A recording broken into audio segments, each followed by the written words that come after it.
I'm a young person, as he said, so as the young people do, so I will read from my phone to give that. I've recently gone through a breakup, so this is, my ex wrote me a poem, which was crazy because he doesn't write poetry, and then I wrote one back, so this is the response to his poem. It's called Symptoms of Sorrow. The sun creeps in and shines through the blinds of my window. Slits of warmth fly across my face. It feels calm, only for a moment. Almost awake, birds chirping, a subtle wind. When I open my eyes, I see pieces of tiny blue sky. A sight seen only emerged from a somber thing.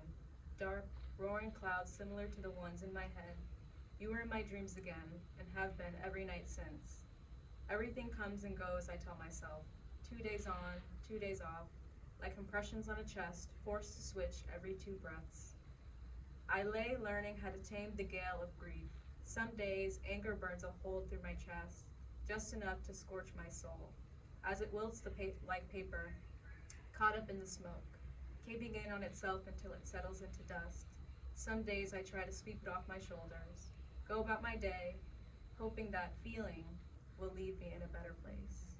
But when night rolls around and the sun's been set, I close my eyes and see your face, and sadness takes its place, ordering anger for its breaths to take.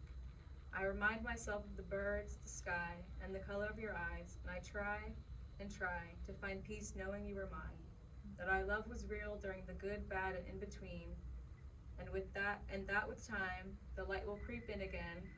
All that will remain is my own breath and chest pain. I don't know how many to read. I'll read one that I wrote in Troy's class, in your poetry class. I forgot what the assignment was about. It's a sad one, so here we go. A little context. I got sick when I was about 17 with an autoimmune disease, but we didn't know that at the time.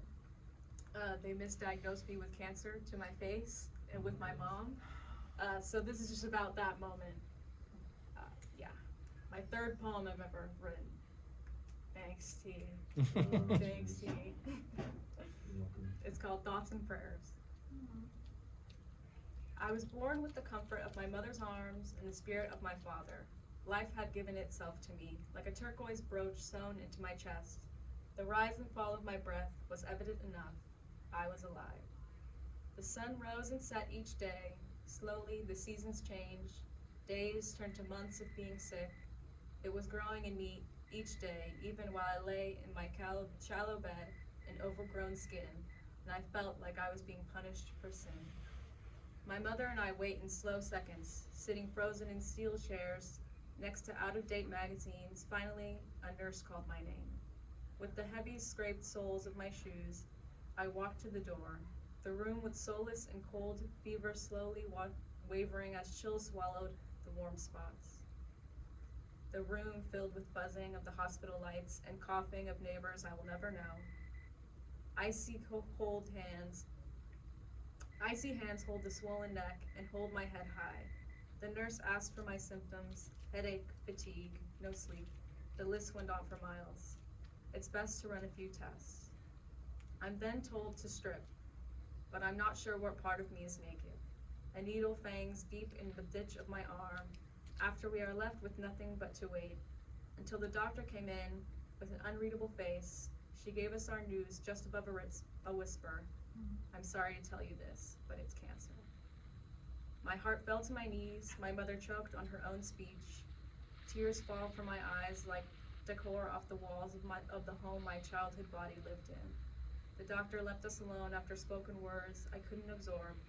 We called all the family we could.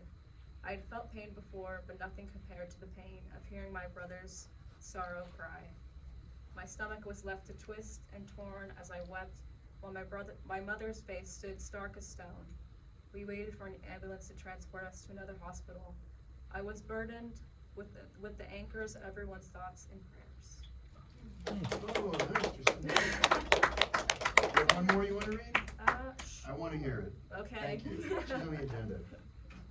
We'll do another breakup one, because that's about all the material I've written lately.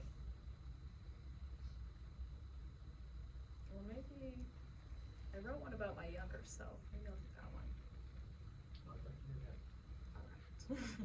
Oh, it's about my younger self. That's the only context I have. It's called Too Tired to Move, Too Tired to Leave. There was this little girl I once knew. I haven't seen her in a while. I wonder about her sometimes. I think about her brown, blunt bangs and crooked teeth, how she liked Monster High dolls and music, and how she got everyone's attention. I have so many questions for her. Try to catch up after all these years. I'd ask if she still wants to write books or decided to try and be a pop star, if her brother stopped fighting, and if she has to make herself dinner later, or if she's still afraid of Halloween, if she got better at brushing her teeth before bed, and if anyone spent time with her that day. I'd sit with her a while, side by side, on the deck of the second to last house in the court and listen. I tell her life is harder than you imagine. You're afraid of everything, you never have enough money. You've lost people you love, and you hurt. You realize the open heart you have has been closing. Bitterness resides in that space now.